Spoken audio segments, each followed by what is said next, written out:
Hello everyone, welcome. Today I'm pulling back the curtain and showing you everything, my entire crypto portfolio from November 2022 to January 2025. The wins, the losses, and the lessons. Because most people in this space only show their wins and claim to nail every move perfectly. I'm here to be real with you and show some picks that did not win, like WTK, and some that did, like XRP. And what you're going to find out is you only need a few winners to win. So if you find value in today's video, be sure to leave a like down below. And with that said, let's get straight into the video. Okay, so a quick reminder for every video that we make that this is not financial advice and for entertainment purposes only. Nothing in cryptocurrency is guaranteed and you could lose all of your money. Stay safe and do your own research. So first, let's get straight into the winners. The coins and calls that paid off big. We have XRP, the coin that delivered. I mean, XRP has always been a staple on the channel since the beginning. I always looked at it as the best risk to reward ratio crypto in the market, by the lawsuit suppressing the price of XRP while fundamentals grew in terms of global partnerships and utility expanding. Now, during 2022 and 2023 is when I bought the cryptocurrency the most, around that 20, 30, 40 cent ranges. It was one of the largest coins in my portfolio. Around 2024, I stopped buying. It did drop to around 5th or 6th, but it was still part of the core of my portfolio. Then the price took off, and my exit points were $2, $2.50, and $3 per XRP. Not perfect timing, but it's one of those situations where patience and years worth of conviction turns into real results. And it's just a cryptocurrency for me that's made the cycle worth it. Now, I still hold an okay amount of XRP, but a lot of the neutral plays were once winners, but just unrealized gains, which I treated as my own. I was not actively taking profit, and they turned out to be middle ground break-even cryptocurrencies. I'm not letting that happen with XRP. Next up, we have TAO, the AI play of my portfolio. First mentioned on the channel with an actual video in November 2023. And this crypto has truly been a blessing in my portfolio.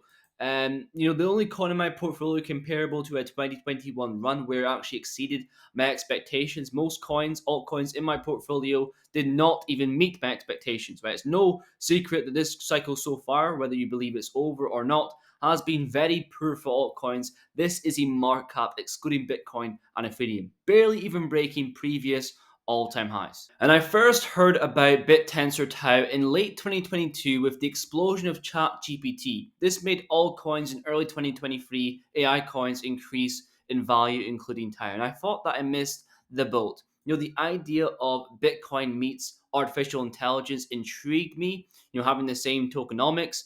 And when I dig a little bit deeper, find out it's a decentralized peer-to-peer marketplace that incentivizes machine learning models. So I loaded up the truck and I got around $50 to $60 per TAO, and I started selling around 500 onwards, a bit scattered, 600, 700 here, there. I did have targets of 900, 1K per QNT and beyond.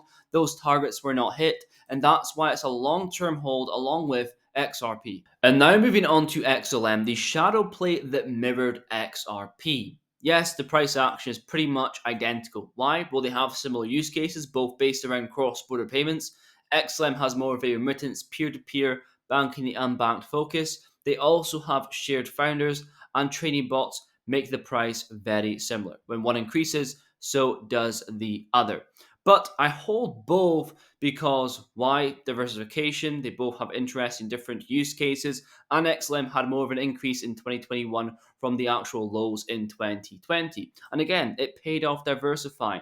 We can see here on the results, selling around 20, 40 cents, still an increase on the 9 cent, 10 cent entry points. So while not as popular or as known in the media as XRP, it's still a strong hold with strong fundamentals for the long term, and that along with XDC, the institutional sleeper pick. XDC is heavily slept on. Now, while it's not performed as well as XRP and XLM, it's still been a great accumulation hold through the bear market. 2 to 3 cents, that isolated increase in July and August due to the electronic trade documents act going live, giving electronic trade documents the same legal standing as paper, which was huge for XDC as they're trying to digitize trade finance. And it truly is another example of patience and conviction paying off. especially when you consider after the isolated increase in August 2023, the project pretty much went down only for a year. And now looking back, it's one of the highest gainers along with XLM and XRP since November 2024. Great hold for the long term and short term. Moving on to HBAR. Now, I stopped making videos in HBAR because I stopped buying the crypto in general. But looking back to these videos here, I was very glad to buy at 5 cents per HBAR. And HBAR has always been a solid utility pick. I mean, look no further than the governing council. And I always viewed it as the brother sister play of QNT, right? Both launched in 2018, mainnet live in 2019, and both great performers in the 2021 cycle. Both focused on enterprise adoption, real world partnerships, and have that future ready compliance vibe. But as we can see, QNT did not perform near as well as HBAR. Also, it feels a bit strange putting it in the winner section because by the time it increased in value, it did not hold that much, but it's still a win nonetheless. And moving through the last four very quickly, we have the regulated exchange and tokenization play LCX. Yes, again, stop making videos on this crypto like HBAR because I stopped buying the crypto in general. There were a few yellow flags going on with leadership, and I thought there was better places I could allocate my funds. We bought a lot during 2022, 2023, sold quite a bit on that isolated spike in 2023. As you can see, you can still make money within a bear market, and yes, was a decent crypto in terms of returns. API free, again, lack of marketing. Most people do not understand what it did. I chose it over Chainlink because I thought the risk to reward ratio was better. And again, we made okay returns. And now moving on to the last two cryptocurrencies, the most recent picks on the channel are MPC and Normie. Both meme coins, risky plays. I always have the belief that when it comes to meme coins, depending on how low the market cap is, I sell 50% of my holdings after a 2x to remove all risk from the market and just let it run and see what happens. NPC was one of the memes I believed in because it transcended cryptocurrency, where everyone outside of crypto knows the term and meme NPC, and it also wasn't situational based like Mudeng around a baby hippopotamus. This is how 99% of altcoins and memes turn out. And I remember selling some in July, loading up the truck again, and then selling as the price went up to around 5 cents. Pretty parabolic. I still hold a little bit left, and near my entry point sort of break even value. If the market does have another leg, I do believe NPC could have another little rally. You know, it was one of the strongest meme coins in relation to Bitcoin at the time. But if the cycle is over, will this coin survive through the bear market? Probably not. I doubt it. And finally, we have Normie. This was a very risky crypto, and when I sold immediately after getting a 2x, accumulated 0.005 cents, 0.006, sold at 1.5 cents, 2 cents, went straight back down to entry levels, then had a blow off top, double top in October and November. So each of these plays brought something unique to my portfolio, whether it was utility, fundamentals, narrative, or just great timing. Some of them had elements of luck involved. But with continued research, understanding what you're invested in and what you hold, your chances of having more winners and losers will be greater. And that was true for me.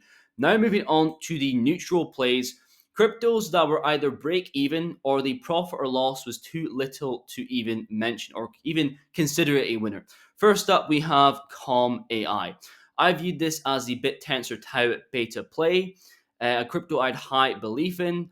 First got in around that 30-40 cent ranges when the chain first went live. And I had to buy the crypto OTC over the counter as there was no exchange listings. It felt exclusive and there was a chain pause and most people sold their holdings and I was stacking up at 30-40 cents on ComSwap. Then we rallied to $3-4 per ComAI. I took an okay amount of profit, but not enough, and I put most to go and stake and tried to forget about it. The same path and play that I did with Tau, which paid off massively, but it did not with ComAI. As the summer of 2024 took out a lot of altcoins in the market and a lot in my actual portfolio, and I remembered about it about $1.90, 80 cents per ComAI sold for that break-even level. So I did make profit initially, but it did not feel like a winner to me. I did not play it correctly. And what you're going to find with the majority of these cryptos in the neutral section is user error, right? Most of these entry points were really great. They were fantastic. I stayed present and invested in dollar cost average during the bear market. It was just when it came to taking profit, I did not take enough, left the holdings, got complacent, and ended up breaking even on the majority of these cryptos. So moving on to NXRA. This cryptocurrency had all the ingredients early on, strong partnerships, a team with extensive resumes, connected to projects like Quant Network, Hedera Hashgraph, and had an actual use case with a long-term vision. And they also were involved in asset tokenization before the term was coined, real world asset tokenization. And this token actually performed very well in the 2021 bull market. It was called Alliance Block ALBT, but then an exploit occurred and most people did not want to touch the project. I see an opportunity, right? The same team, same use case, same partnerships. It was just essentially the same token at a lower market cap. I compared it to going back in a time machine. And I was correct. We went from 5-6 cents, where I made the majority of my videos buying NXRA, and we had a rally all the way to the peak around of 30 cents. I took profit on the way up, but again, not enough. I got complacent with the profits from other projects. I was chilling, and before I knew it, another exploit occurred. And when that occurred, it went from me from an opportunity to a liability, and I sold the rest of my holdings. So there was a slight bit of profit, but again, I would not consider it a winner. And now moving on to QNT. Now this project is a huge topic on the channel. I hold a lot of it and I have huge belief for the future. It ticks all the boxes in terms of team, tokenomics, use case, utility, and whatnot. But it's no secret QNT has underperformed this cycle. Yes, if you bought near the lows, you're somewhat in profit or have been if you've taken any profit, but it's been an underperformer. Right? Comparing to HBAR, what are the things that speak out to me why it's underperformed in comparison? Is it because of unit bias? Right? A lot of people new to crypto don't understand anything about tokenomics or market cap. They see the price of a crypto, they're investing, a couple $100, they can't get 1,000 QNT tokens, so they walk past it. Also, in terms of marketing, right? Obviously, we know Hedera had the HBAR Foundation, pushing forward grants, marketing to influencers and whatnot, whereas Gilbert Verdine, the CEO of Quant, was definitely more quiet and conservative this cycle. But to me, when it comes to QNT, the rally is not denied, it's rather just delayed. And seeing that they're working on the digital pound, with Oracle, UK's regulated liability network, and potentially digital euro, I just feel very bullish on the future of QNT. So let's just see if I was right or wrong in a couple of years.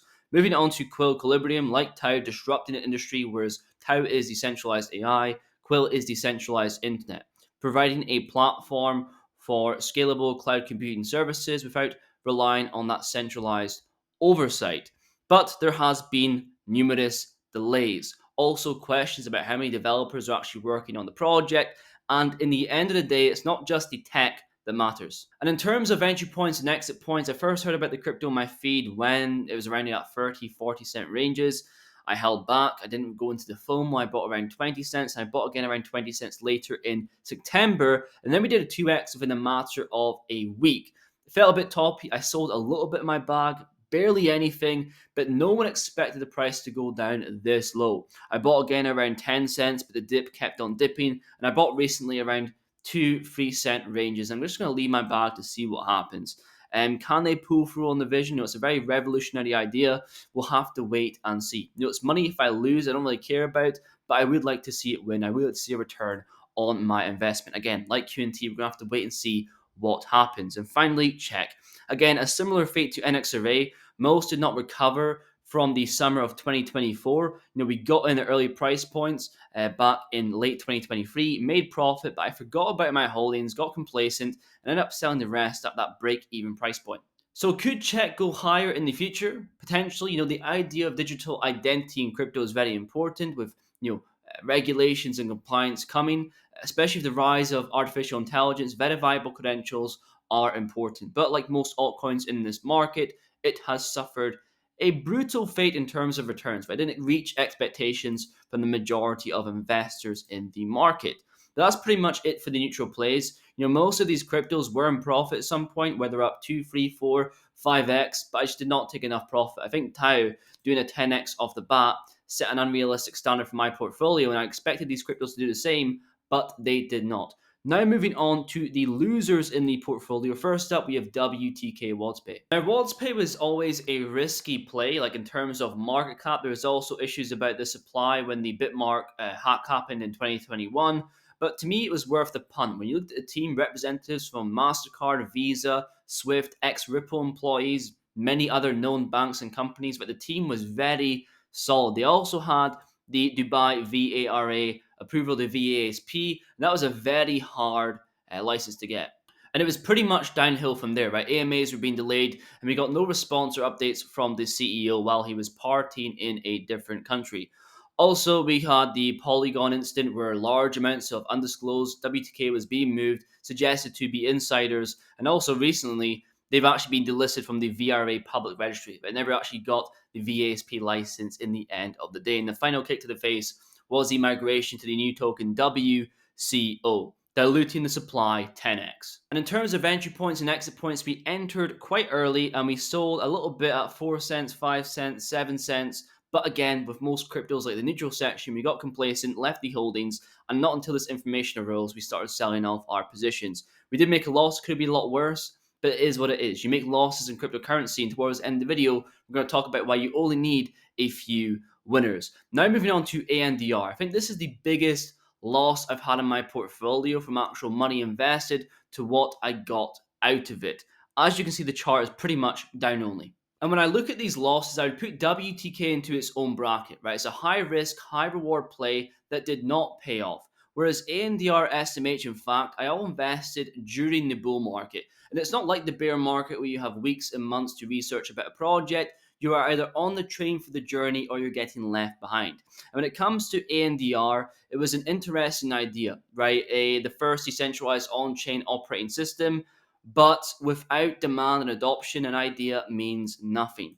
When it came to SMH, they had actual backing from Polychain, Paradigm, Coinbase Ventures, but backing means nothing again without real adoption and demand. In fact, had a unique consensus mechanism, but again, means nothing without adoption and demand. And that along with launching at the wrong time. But what this cycle has taught me is that you don't have to be right every single time, just be well positioned when you are. And I want to talk about the power of asymmetry in crypto investing. Now, it might sound a little bit gambly, but hear me out. So, you invested 5 grand into 6 different cryptos, 5 of them failed, and you lose 5k on each. That's a total of 25 grand in losses. The sixth one actually does a 10x and turns 5k into 50 grand. So at the end, you are left with 20 grand in profit, even though 5 cryptos failed. And I relate that to my portfolio, my performance so far in this cycle. When we look at XRP pretty much doing a 10x, or TAO doing a 10x and beyond, the gains of TAO, just one cryptocurrency, have outweighed all of the losses. And usually in a crypto altcoin market below off top, you usually see altcoins do 20, 30, 40, 50x. So this is on the lower end and it still worked out well. So in crypto, you don't have to win every single time, just a couple, and be positioned well. Now, to conclude today's video, you might have seen a membership section. The whole reason I made this video is I'm going to start making videos exposing my portfolio of what I'm buying, selling, and accumulating in real time. And they're going to be membership videos that you see on the channel. Now, obviously, as I've shown, I'm not a robot. I'm human. I make mistakes, but my winners and neutrals far outweigh my losers. So if you made this far in the video, thank you very much for watching. I will see you guys in the next one.